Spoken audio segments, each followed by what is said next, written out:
हाँ जी, अब हम फाइंड आउट करते हैं, प्रूफ करते हैं दोनों formulas. Late this is force P and this is force Q. Complete the parallelogram.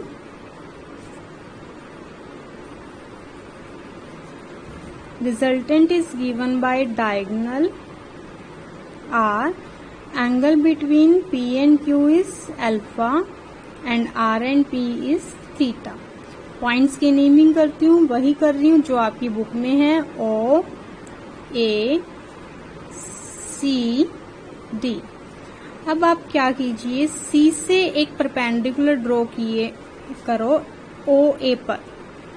This is the perpendicular. आपको पता है OD और AC पैरेलल लाइंस हैं, तो ये एंगल अगर अल्फा है तो ये भी कॉरस्पॉन्डिंग एंगल बनेगा आपका अल्फा। और this side is Q, then again this side will be also Q and this point let this is B। तो यहाँ AB आपके पास क्या आएगा, Q cos alpha, and BC आपके पास आएगा Q sin अल्फा। ये मैं आपको सेपरेटली करके बताती हूँ, और हो सकता है जो साइंस के स्टूडेंट्स हो वो ऑलरेडी इस चीज को समझते हो कि जैसे मैंने ये ट्रायंगल ली ABC, यहाँ ये मेरे पास Q है, ये मेरे पास अल्फा है, तो मैं अगर यहाँ से cos अल्फा निकालती हूँ, cos अल्फा होता है base upon hypotenuse, means AB upon Q। तो यहाँ से AB आपके पास क्या निकलेगा, Q cos अल्फा।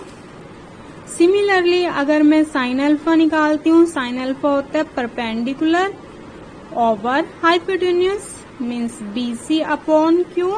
तो BC आपके पास क्या आ जाएगा, Q sin अल्फा। अब याद भी रख सकते हो, सीधा सा रिजल्ट होता है कि अगर आपके पास कोई राइट एंगल ट्रायंगल है, हाइपोटेन्यूज आपको पता है, एंगल आपको पता है, तो एंगल के साथ वाली साइड कॉस में आती है और एंगल के सामने वाली साइड साइन में। आगे मैं इसी तरह से यूज करूंगी कि एंगल के साथ वाला कॉस में, सामने वाला साइन में, मीन्स ये टर्म आ जाएगी Q cos अल्फा, ये टर्म आ जाएगी आपकी Q sin अल्फा। क्लियर। अब हम ट्रायंगल लेते हैं, इन triangle OBC, this is the right angle triangle. यहाँ आप अप्लाई करो पाइथागोरस थ्योरम। पाइथागोरस थ्योरम से मैं लिख सकती हूँ OC square is equal to OB square plus BC square. OC square, OC means आपको क्या दिखाई दे रहा है यहाँ, रिजल्टेंट R, तो this is R square is equal to OB।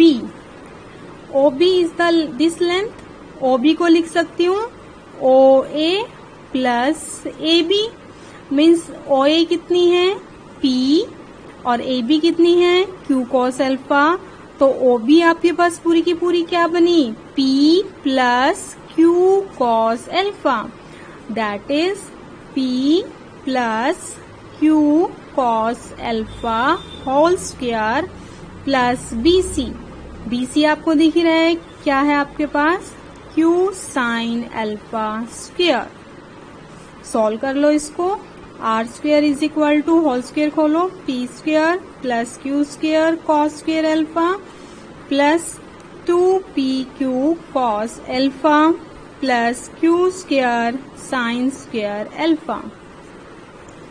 हाँ जी, अब टर्म्स कलेक्ट करते हैं। Q square cos square alpha को कलेक्ट करें, Q स्क्वायर कॉमन ले लें, cos square alpha plus sin square alpha 1 means P square plus Q square means और आपके पास क्या बचा है 2PQ cos अल्फा। तो यहाँ से R की वैल्यू आ गई √ P square plus Q square plus 2PQ cos alpha. Next हम फाइंड आउट करते हैं एंगल टेंजेंट थीटा। अब फिर से वही ट्रायंगल लीजिए OBC। In triangle OBC triangle के अंदर जरा टेंजेंट थीटा की आप वैल्यू देखिए। टेंजेंट थीटा आप OBC टेंजेंट थीटा होता है perpendicular over base, perpendicular over base. Perpendicular है BC और बेस है आपका OB। It means tangent theta आ जाएगा BC अपॉन OB। हाँ जी, BC की वैल्यू आपको यहाँ क्या दिखाई दे रही है? BC is Q sine alpha. BC is Q sine alpha upon OB। OB की वैल्यू यहाँ से क्या है? फिर से OB दो टर्म्स का सम है, P plus Q cos alpha. तो यहाँ मेरे पास आ जाएगा P plus Q cos alpha. These are the direction given by the tangent theta is equal to Q sine alpha upon P plus Q cos alpha. I think ये article आपको clear हो गया होगा। फिर भी अगर कोई डाउट है तो आप मुझे पर्सनल कॉल भी कर सकते हो, मैसेज भी कर सकते हो, ग्रुप में भी मैसेज छोड़ सकते हो। जैसे आपको ठीक लगे आप उस तरह से काम कर सकते हो। उसके बाद इस आर्टिकल की कुछ कॉरोलरी है, वो मैं आपको बुक से ही बता देती हूँ। फर्स्ट कॉरोलरी तो मैंने आपको बता ही दी है। If I be the angle which the resultant makes with OB means opposite side होगा तो टर्म आ जाएगी P sine alpha Q plus P cos alpha. Second है, if the two forces P and Q are perpendicular to one another, it means P और Q आपस में perpendicular है तो अल्फा एंगल क्या बनेगा? π/2। Then resultant R is equal to P square plus Q square plus 2PQ cos π/2 cos π/2 0। तो ये आपका रिजल्टेंट आ जाएगा। ऐसी थीटा टेंजेंट थीटा होता है Q sine alpha upon P plus Q cos alpha. Alpha की वैल्यू π/2 पुट करो, that is equal to Q/P। आप इसको ज्योमेट्रिकली भी देख सकते हो। जब एंगल अल्फा 90 डिग्री हो जाएगा तो ये पैरेललोग्राम आपका पूरा का पूरा राइट एंगल बन जाएगा। तो आपके पास सिंपली टर्म आ जाएगी R is equal to P square plus Q square. आप खुद ही डाउट कर सकते हो। नेक्स्ट थर्ड कॉरोलरी देखो, if P is equal to Q, यानी कि दोनों फोर्स अगर इक्वल हो जाएं तो क्या होगा? P और Q की जगह भी मैंने क्या रख दिया? P। R is equal to P square plus 2P square cos alpha. 2P square common लिया, 1 plus cos alpha, formula put किया और ये आपके पास रिजल्टेंट आ गया 2P कॉस अल्फा बाई 2। कि अगर दोनों फोर्स सेम हो जिनकी वैल्यू P है तो रिजल्टेंट का फॉर्मूला होता है 2P cos alpha by 2। Tangent theta क्या बनेगा? Q की जगह भी P पुट किया, P sine alpha upon P plus P cos alpha. P common लेके कैंसिल आउट हो गया, sine alpha upon 1 plus cos alpha. Sine 2 alpha का फॉर्मूला लगाया 2 sine alpha by 2 cos alpha by 2 upon 1 plus cos alpha का formula लगाया tangent alpha by 2। यहाँ से एक इम्पॉर्टेंट रिजल्ट निकल के आया कि theta is equal to alpha by 2। यानी कि अगर आपके पास दोनों फोर्स सेम हो जाए तो जो रिजल्टेंट है वो दोनों फोर्स के बीचों बीच जाएगा। जो थीटा है वो अल्फा बाई 2 आ गया। अल्फा दोनों के बीच का एंगल था, अल्फा बाई 2 आ गया, यानी कि उसने बाइसेक्ट कर दिया। तो जो रिजल्टेंट है, रिजल्टेंट का P के साथ भी एंगल अल्फा बाई 2 और Q के साथ भी कितना रह जाएगा? Alpha by 2। क्योंकि देखो अगर मेरे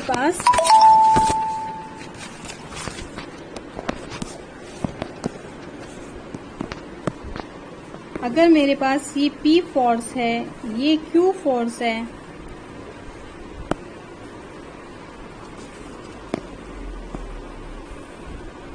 और दोनों के बीच में अगर अल्फा एंगल है, रिजल्टेंट अगर बीचों बीच जाता है तो इट मीन्स एक एंगल अल्फा बाई 2 है तो दूसरा ऑटोमेटिकली कितना हो जाएगा? Alpha minus alpha by 2, that is alpha by 2। तो अगर फोर्सेस इक्वल हैं तो रिजल्टेंट हमेशा दोनों फोर्स के बीच के एंगल को बाइसेक्ट करेगा। This is the very important result. Next corollary is if P is greater than Q, P Q force से बड़ा है तो P plus Q cos alpha, दोनों side Q cos alpha add किया, दोनों को Q साइन अल्फा से divide किया। नेक्स्ट इज रेसिप्रोकल लिया, फिर फॉर्मूला पुट किया, this is the formula of tan theta. यहाँ sine 2 alpha 1 plus cos 2 alpha का फॉर्मूला यूज किया, इसको सॉल्व किया तो अगेन यहाँ से एक इम्पॉर्टेंट रिजल्ट निकल के आया है, theta is less than alpha by 2। It means देखो क्या है,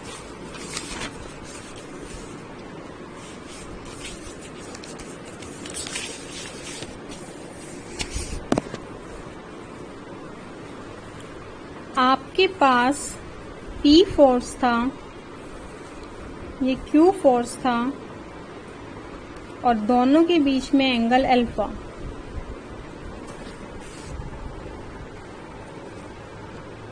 This is the angle alpha by 2.